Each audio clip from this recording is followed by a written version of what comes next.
question of the day, authenticity. What is it? To be real, I think that authenticity really connects your words, your actions, and your behaviors together. When those all align, we all feel it. There's a reality of what we can do when we actually align our core values. And so that's what I was going to ask you guys next. Like, if we can't get to who we are, there is no authenticity. Let's be real. So what are those core values that you guys lean on? Kara, what do you got? I guess I'd like to just say, like, how I found my core values was through a beautiful exercise of looking at who I admired in my life. You know, that's good. We've all done that exercise. I love it. And, you know, making a list of who you admire and then distilling down what is it that you admire. And it could be a fictional character. It could be so many things. But, you know, we all have that favorite movie, that heroine. Like, why do you watch that movie 20 times? You know, it makes you feel some kind of way. It makes you want to be that character. So my core values really go to brave, dedicated, and strong. That's good core values. If you needed to go one more, it would be kind. So I'm not completely heartless. But I would say that the top three are all highly aggressive. There is kindness and dedication at the same time. So don't rob yourself of that. Focus. Yeah. But there's also kindness and bravery because you're putting others before self. Sorry, I'm not to speak over you. No, do it. Come on in, girl. But I'm just saying, I think that when we read our own clients' mission statements and core values, trying to distill information from them, and then you meet them and it, you know, you're trying to pair those things together. But it's true. I would say whenever I write an email or whenever I'm in a hard decision, those are questions. You know, is this brave? Is this dedicated? Is this strong? Those are really good forethought for like being able to respond and acknowledge the fact that you know who you are. And it doesn't matter what situation you're in, you're going to respond with those four. I'll call it four because there's kindness in there. Thank you. Core values. Casey, what do you got? Mine are interesting, but probably going to be very obvious to you two who know me very well. My core values, I boil down to integrity, empathy, and adventure. Absolutely. So integrity is something that like I put like points on in my brain that I was like, okay, integrity encompasses like I have a very high call to duty and to my morals and the like religious part of me, as well as like I'm incredibly loyal and like painfully so. And then empathy, it was one of those things. It was like, all right, how do I encapsulate the part of me that adopts a one-eyed black runt kitten rather than Popo? I'm sorry. She has also a three-legged dog. I do have it, and I was getting there. I have I'm sorry. You're fine. Spoiler alert. No, I have a three-legged dog that I adopted, and then like I love finding those things that need nurtured and cared for, and like need that extra dose of empathy for someone to like sit with them. And my closest, dearest friends, the people that I've sat with in like the messiest, like grossest part of their lives. And we've had the moment together, and then we've been able to sit and be like, you know what, that was awful, but like, here we are. Absolutely. And so how do you encompass all of those messy moments of life that I love and I cherish? And I was like, well, I felt with them. So it's therefore empathy. And like it has this element of you're giving someone human dignity within that empathy, because I personally don't like compassion. Compassion is, I feel sorry for you. It's true. Empathy and compassion often get misunderstood. They're misaligned. They're totally different. Compassion says, I'm in a better place and I'm going to help you because you need it. Exactly. Empathy says, allow me to sit in the garbage with you. It's huge. And that's like the huge part of my life is I like taking those things that need to be loved a little bit extra and embracing that, because that's a huge part of my life. And then adventure is people like, oh, so you want to be in the mountains and like be on Instagram. No.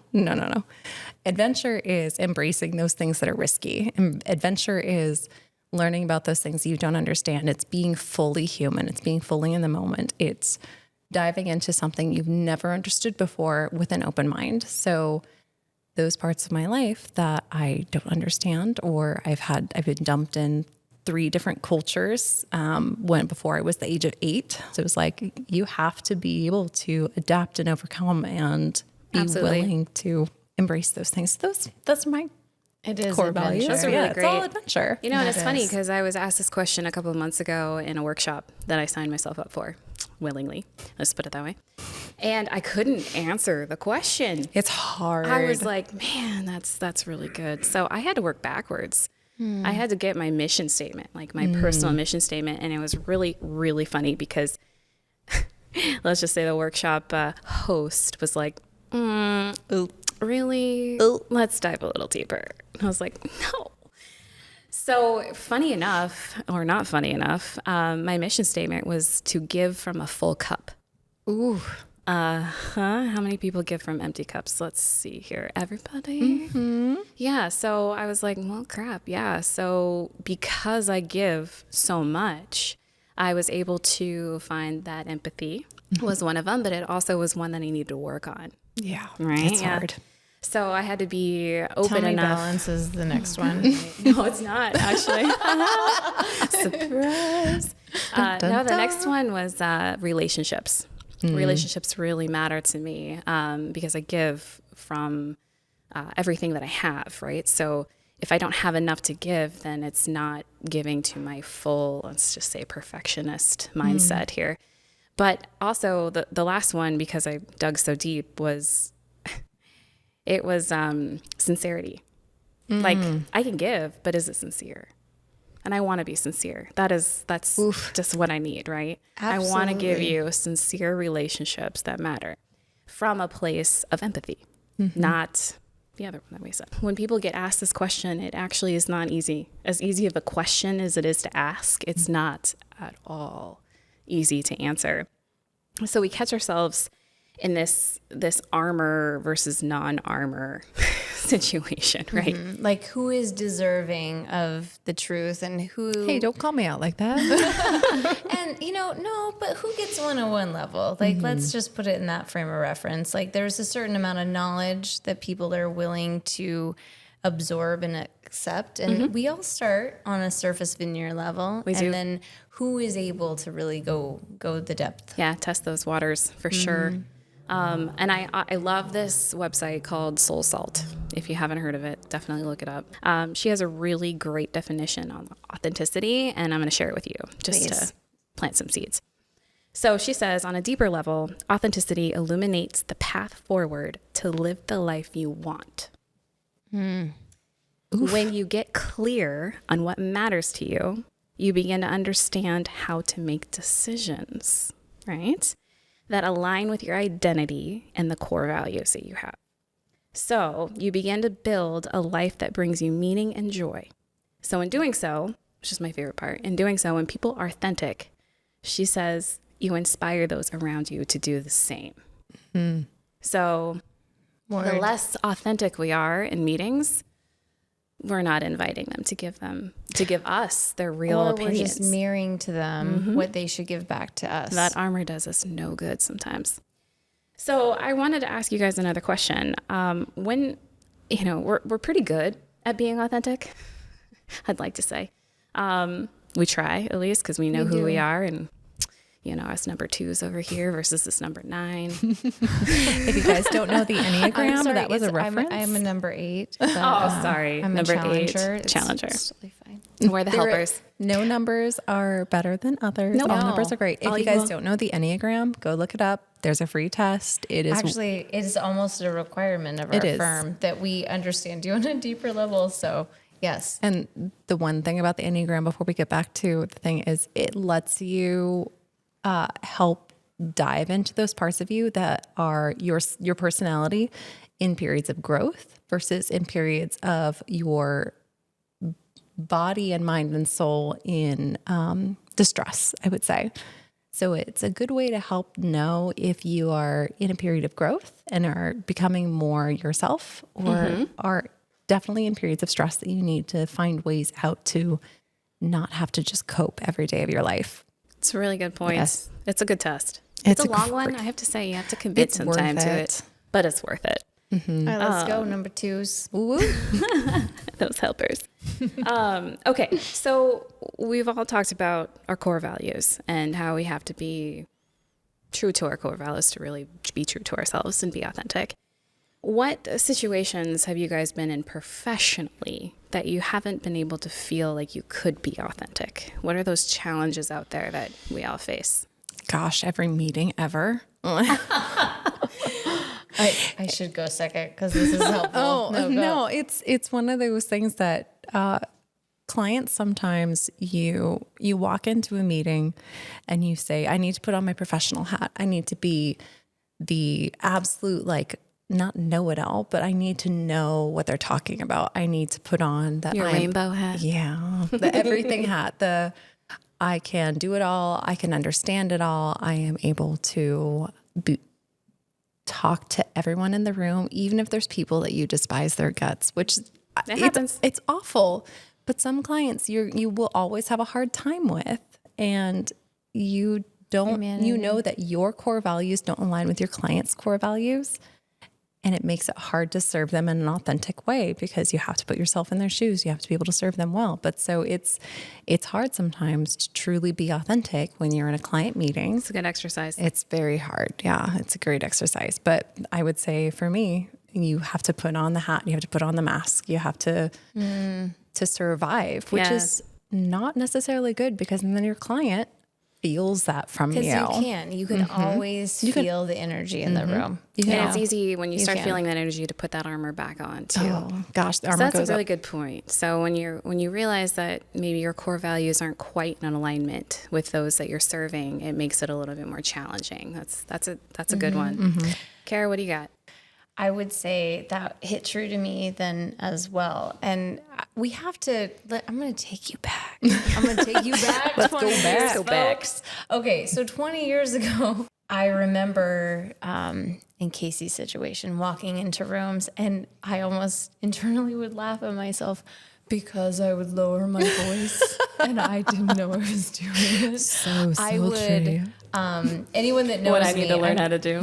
I am in my off time, in my spare time, I am a modern dancer. So I'm like highly aware of my physical being, and I have a very high sexual energy. And I would just say that has been suppressed in my work environment for a long time because that could be seen as weakness or as a sense of trying control without knowledge. And so I would walk in with the most asexual outfit I could find. I would walk in lowering my voice, suppressing any kind of humor or putting your hands in your pockets. There was like, I was almost all of the things. I was almost like a shell of not me. And hypersensitive on posturing. Just trying, right? Trying to make sure they heard the information I was saying and not the vessel I was saying it from. The beginning of my career, that was, I would say, the only time I felt the need to create that character. And it would shed the second I walked out, but it never felt right. As I progressed in my career and in my knowledge and in my skill and craft, that I found men that saw beyond the boundaries of that, and they saw authentically the craft that I was creating and the soul I was creating from. And, you know, I was the first female partner to buy into this firm, and it had nothing to do with balancing any kind of energies. It had everything to do with just a person as a person. And so I would say that I've had the luxury that I hope everyone listening gets to have in their life, that you don't feel a boundary in your authenticity, that you feel like your own personal growth path is your only boundary, and that no one else is holding you back. And that comes with age, I am sure, but that also comes with societal growth. So that's true. Society has a lot to do with the fact that we're able to speak more freely. Absolutely. And unfortunately, as women, we definitely get taught to speak a different way 20 years ago. I will go back with you because I completely agree with everything you said, and Casey resonates for sure. I would have to say one of my personal stories, from every single firm that I've worked with too. It's not just one, you know, it's a societal thing that when you are being mentored by the opposite sex, you're being mentored in a way that is never going to be authentic to you. And you have to take that for a grain of salt. You have to understand that they're teaching you a lesson, but not a direct line. You have to take that and make it your own, shake it up in that snow globe. And for an example, I was given advice on how to reframe an email. Right? I see. You could see Casey's face right now. So I was, like, hey, be a little bit more, authoritarian. Tell them what you need, what you want, when you need it. And I said, be a bitch. Yeah, exactly. Excuse me. Isn't it funny though that it's a bitch when you're being it? Continue. Yeah. It's Continue, funny, boss. and I was like, I respectfully understand what you're asking me to do. However, if I were to respond that way, I don't think I'd get a response back, right? Like, I wouldn't, let's be real. And I even had a really candid conversation with my husband once, and I was like, hey, if you were to get this email, would you respond? He was like, no. And I was like, what would you think? And he's like, well, I don't think she'd be very nice. And I was like, exactly. Because we as women are ingrained to be the mother, to be the nice person, to be the thank you, yes, please, come again, right? Like, I am not going to be able to break that right away, but I can also make sure that I can put my authority, like Kara, you were saying with your core values, being brave, to say something a little different, right? I can't be a man because I'm not, and I don't want to be. I am a female that has power, and I have a voice of my own, and I'm going to get somewhere with my own voice as soon as I figure my own voice out. So I think that was definitely one of my this is a predicament. I can handle this. But so with that being said, I think that how we feel about being vulnerable is definitely one of those, like you said, it's like an icky feeling, It's right? uncomfortable, yes. Oh, if we could just have Brene Brown sitting right there on the other side of the table. Unless you're me and you just get off on it. I'm like, I'm alive now. We just need to be the challenger. I don't need caffeine today. I know. And see, that's just why feel I need you in my life. So I was talking to Kara this weekend when we were nicely getting sunburnt at our sauna house this weekend. I was talking to her. I was like, it was really interesting when I was doing research on vulnerability and trying to understand what it comes with. A lot of people automatically assume that vulnerability is anxiety. It is fear, uncertainty, and, the ability to be hurt, right? When we're vulnerable, we can get hurt. However, the benefits of vulnerability are precious. They are love, joy, and relationships that we can just only gravitate towards, right? It's everything that we ever want comes out of vulnerability. I would also say self-actualization. That's a good one. I'm going to add that one to the list. Did you hear that, Renee? Yeah, Brene Brown. Did you hear that? Renee. Okay. Yeah, I think it's really interesting that, like, belonging to makes you feel a little bit more alive, right? Because when you feel like you belong to a group, you get to be yourself. You get to take off that armor, easily take off that armor, because you're part of something that is bigger. You're part of something that allows you to be you. You're part of something that allows you to be you for a reason, right? And in that comes joy. That partnership comes joy. And I thought it was really funny that there was this test done about joy and how it is the hardest feeling to hold on to. Love is easy. Belonging is easy. Joy is hard. As soon as you feel joy, you immediately put that armor on and go, what ifs? What if this goes wrong? What if this goes wrong? For example, we just landed an interview. I'm so excited. Oh my God, I'm feeling so much joy. And then all of a sudden, what if we botch it? What if we say the wrong thing? What if we can't deliver? What if, Oh my gosh, what it's going to be so much work. It's just one of those things where we just don't allow ourselves to have enough joy in our lives.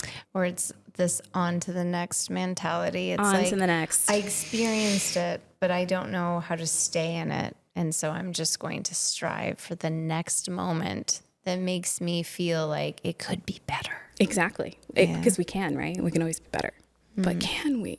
Right. Or why isn't right now in this moment to just like breathe in and salivate? Continue. I just heavy had to, emphasis like, on I had to salivation. hype girl your backlog. I was just No, I think it's a really interesting thing. And I love that as MCG Explore Design, we've got authentic and joyous in our mission. And I think that it says a lot because those are really, really difficult to do. And I think that we're on a mission to do them. And with everything that we get presented in front of us from a day to day, I think that it's really interesting to know how we deal with the judgment. We're different, right? We're a little different. Let's just be real. So, Kara, how do you deal with judgment when you walk into a room? I think that is the moment I feel the most alive. I wasn't joking when I was like, that's the caffeine of my life.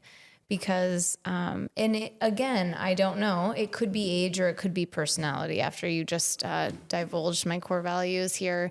It could be a little bit of both. But I would say when I walk into a room and I feel that stiffness, it becomes my primary goal to remind the room Smooth it out. of, that we are all humans, you know? So I usually cut it with humor. If we are in a meeting setting, it's usually to make fun of myself or show something very personal about myself that will make everyone remember that, yes, we're here to do work, but first let's establish that we can trust each other because we have a common goal.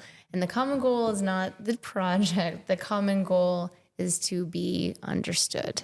That's a really good common goal.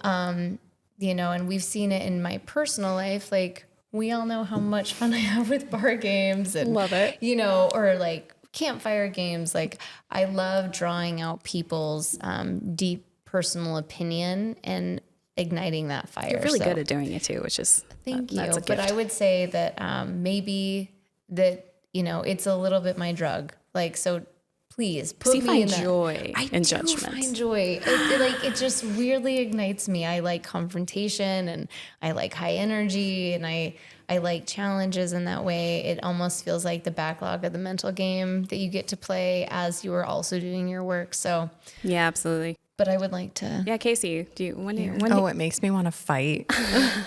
I'm a very aggressive person deep down, apparently. I did not ever. A that fighter? like threw me. I almost fell out of this chair. Fight?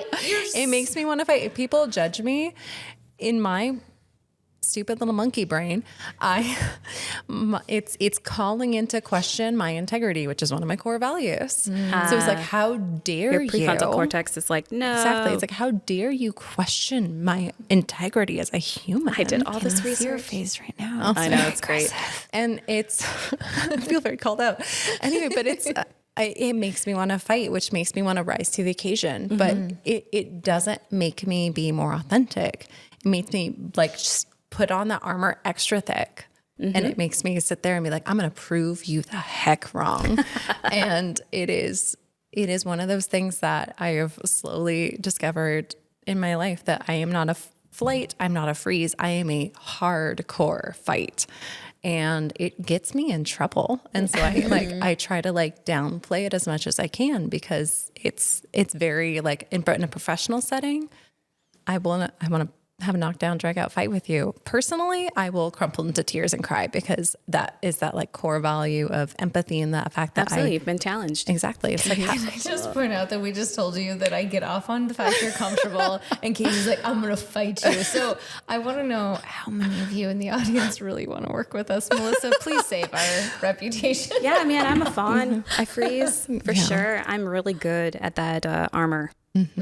Too good at the armor. I've got armor down. Like you don't even know. It's invisible. I've but it's seen there. it. It's thick. I've seen it go up in the middle of a meeting. I'll see know. you just like, it's And up. you guys got have, the wall. you probably have like really good pulses on my laugh types. I've got laughs for You have this ice every cold emotion. laugh when the armor is all the way up. When she slows Yeah, it down, you just folks, wait. It's real. Yeah, so I have to agree with Casey being our little twos here. That armor goes on when I feel judged. But I also, through the years of working through my vulnerability, I have learned to really embrace the fact that I know I'm putting it on and ask myself why. Am I putting it on because I feel like they don't like me? They don't know me. How? Okay, so no, scratch that. Am I putting it on because they don't like my options or my ideas? They haven't heard them. So, okay, scratch that. So it's like going through this list of why I would armor up and then just take it off like piece by piece. But I do that not instantaneously, right? So I have a two-way street with trust. I kind of have to trust the client and my coworkers and my friends too. So when I establish that relational vulnerability of trust and, really being authentic with that person, there's no armor that's needed. But that first meeting, that first judgment, neocon, we had talked about neocon, right? Oh, neocon. How many times do we purchase a different wardrobe for Every one time? event? Just one. Right. You'll never wear it Every again. conference But you're ever. going to wear it at neocon. I know I'm going to generational us right now. So we still show up. So this year we went 2023 for the record.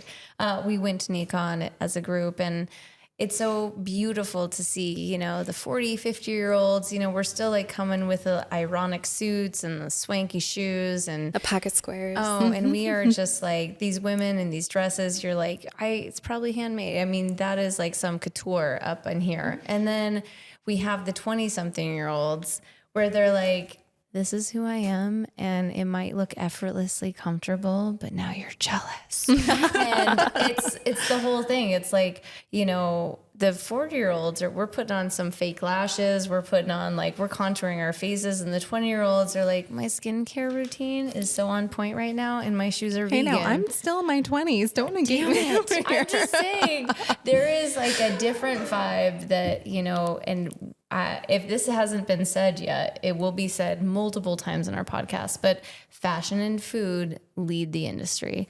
So people are willing on a very sensual level to accept fashion and food in norms and in challenges and in changes than they are in the built environment. It's very true. So when you start to see generations pick up, this, then that we are going to arrive very soon because of this new generation of authentic representation, that we're going to arrive at a really purist way of looking at the built We environment. really are. And I have to give it to the Casey's generation for really showing up. Because if I were asked when I was your age, Casey, what my core values were, because if you would ask me in March, because I took this workshop in April, I wouldn't have been able to answer you. I would have been like, family. So I think that this younger generation really has the courage to know who they are and their true identity as, like they're in tune with how they feel. So those core values come more naturally than our 20 years ago where we had to be more masculine, right? Let's just be real. I might argue, as opposed to just saying masculine, I might say you had to be culturally aware. Very. So whereas the 20-somethings, even I'm in my late 20s, so I'm not going to I know, but she's such There's an old soul. 20-something. you Anyway, I guys. know I'm forget all the ancient. time. I'm ancient. And my soul is 60, I swear. Anyway, so a lot of the younger, like 20-somethings, have personal core values, which are very different from cultural core values. That's true. So I would say that the way that I would say we were raised, because I am such an old soul, is you have core values of country, family, and we'll say religion to that extent, and whatever your religion may be. And it's one of those things that you had to ascribe to those cultural values. No one gives a damn what cultural values are, There's but so many options. there's It's so many things of what part of the culture do you have values that are mildly ascribed to. But so I would say we have the burden of ascribing to the culture that we were born in, as opposed Generational. to exactly the generational portion, rather than those personal core values, which will help you navigate in the world. That's a very good point. Yeah, very well said. I know. I Again, couldn't a have said it 60-year-old in a 20-year-old's body over here. It's fine. But if you want to see all the cultures at work, please go to Neocon 2024. So true. It's the melting pot of design wild. culture, for sure. Well, to help with a little bit of tips and tricks for everybody that is listening here, because we've got a lot of personal experience, but there's always good ways to ask yourself how do I even address vulnerability? How do I address authenticity? Like what can I do? So there's one thing that you can do. There's four that I'll talk about, but the first one is take a personal inventory. And so I'm going to ask you guys, when in your life, for the first time, we'll go first time, did you feel the most authentic? I would say when true Alaskan form, when I'm in nature, Yep. I think that is the most authentic. There's a wider perspective. There's a deeper vista. There is all of the veneers fall away, and it's the most authentic, biggest deep breath that I couldn't even contain just now. That's the moment when it's like, You can actually feel free. yeah, said the Earth Mother, that this is when Hippie Earth Mother. when I can just, connect to the earth and connect to the air and just know that, this is me in this time and space, and it all has purpose. Which makes sense. I mean, you'll learn more about Kara and her earth connection in the next episodes. We'll unpack that. Casey, what about you? Most vulnerable? I mean, not to steal Kara's answer, but it's hard not to say nature because it's the most primal part of our being as human. Like, we all came from nature. It's the most, like, if you will, alien thing that we live inside these built environments. The entire rest Are of we not aliens? I mean, who knows? But I'm just saying, like, there's very few species in nature that actually create domiciles. And outside of that, there are no creatures outside of, I would say, ants that create communities. That's true. And like those, so it's very few and far between in nature to find creatures that create communities. That's a good point. The most natural biological urge in us is to be in nature by ourselves, with that calming, peaceful, not even that you can inhale, it's that you can finally exhale.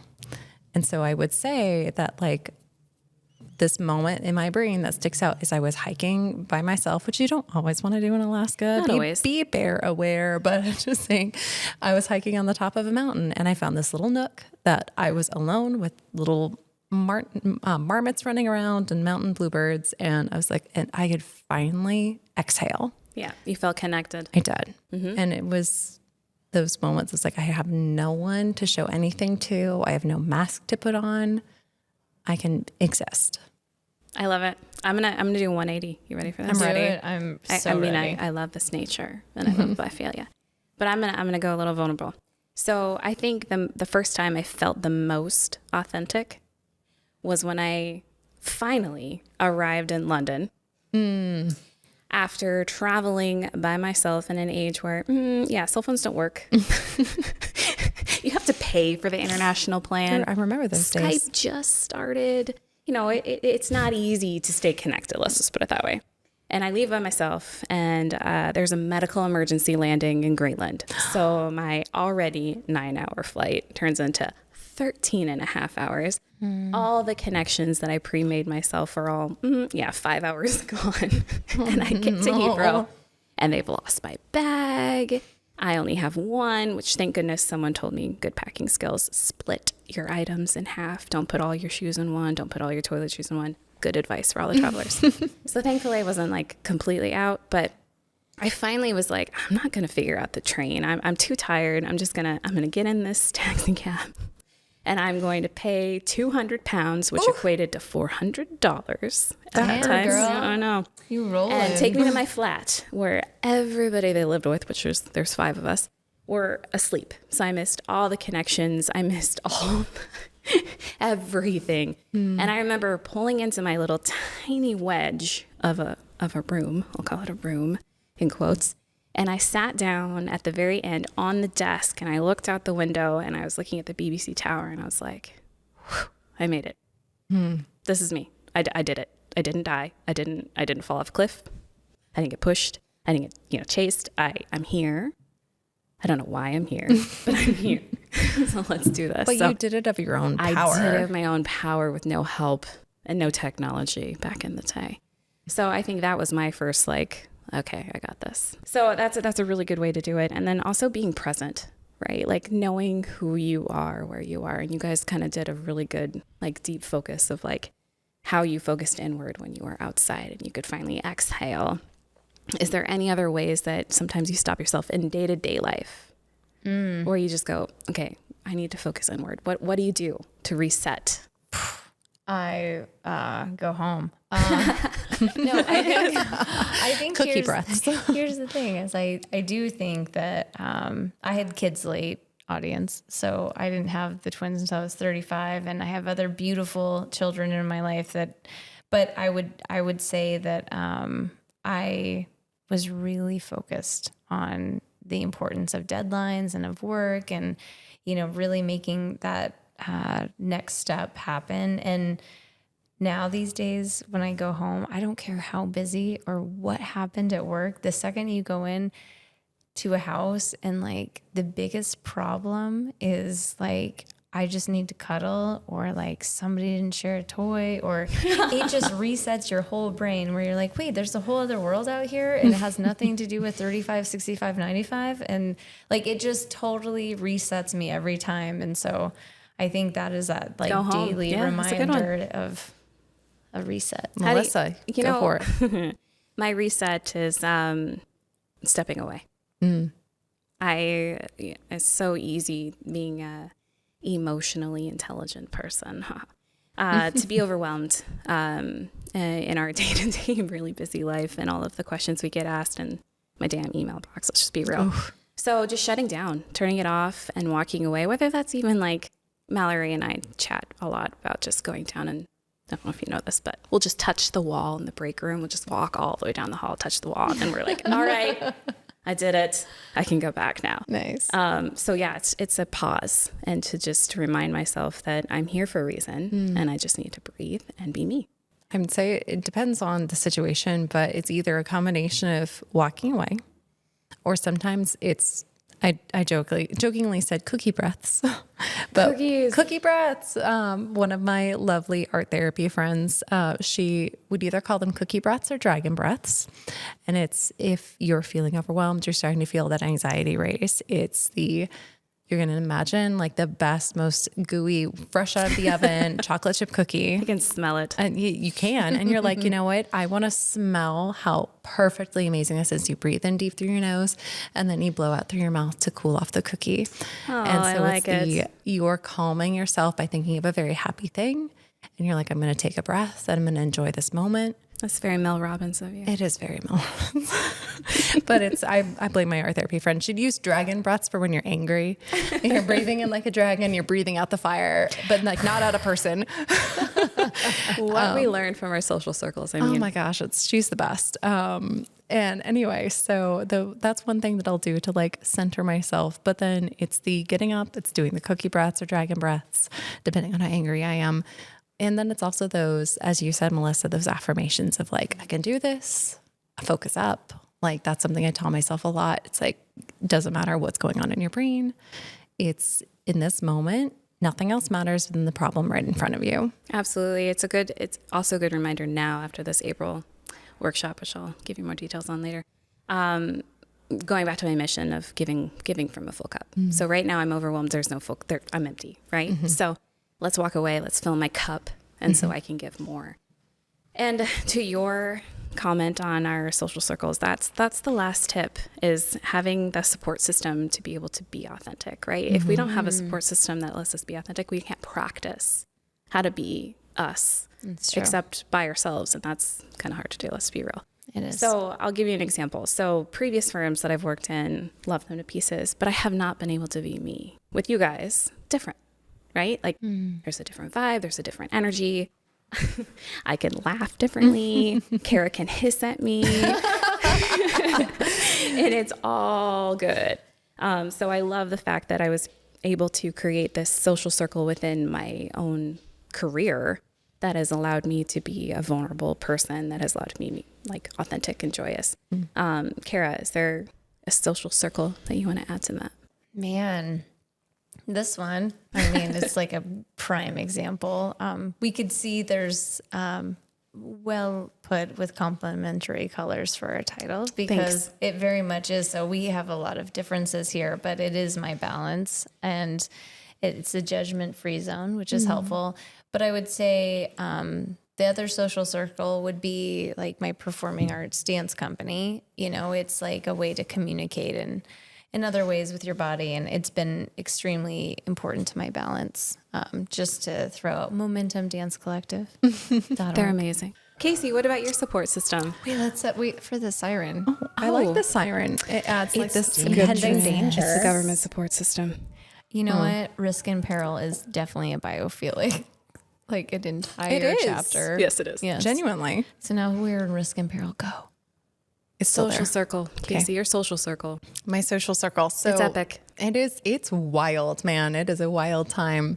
So I was going to say, bouncing off of what Kara had said and Melissa said. So Melissa started with our like immediate group on this call, Excuse me. I take a lot of Skype calls and like Teams calls. It's fine. Post-COVID call. We love a good Zoom. Anyway, on this beautiful podcast. Anyway, so I have so many groups. Like I have so many people in my life who get a different part of me. And I don't think that that's bad. Absolutely not. I think that there's certain parts of you that if you gave your entire soul to one friend, that's a lot. That's a lot. I mean, even if you give it to your romantic partner, that's a lot. Like there's certain parts of you that people don't do that. That's always going to feel like, segregate. I mean, well, Diversity. It's one of those things like if I put all of my expectations on my romantic partner, that he can't carry the weight of that. And so Nor should he. Nor Yep, should he. It's not fair to him. And so if I put all that weight on, my best friend and my significant other, oh my gosh, that's still a lot. And so You're a lot of I'm a lot of person. And Melissa and Kara got this beautiful opportunity as they were so generous to give me this beautiful bachelorette where they saw all of my worlds collide. And we all know those memes of like, I saw my personality A and personality B and personality C all collide and I don't know who to be. Hers is the whole alphabet. Mine was like, A through Z. It was with probably some of the Greek and Latin alphabet thrown in there.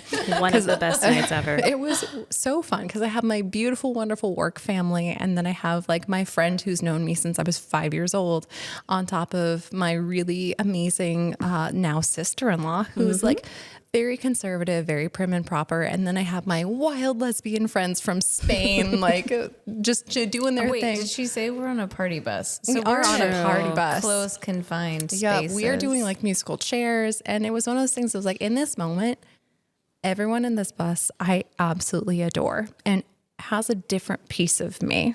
And all of them are my support system in different ways. And that doesn't negate that, like the personality that I give to my beautiful lesbian friends from Spain is no less the part of me as the personality that I give to my best friend from when I was 5. It's just those like different parts of you that need supported in a different way. So like your support system doesn't have to look like the same person or the same 3 people.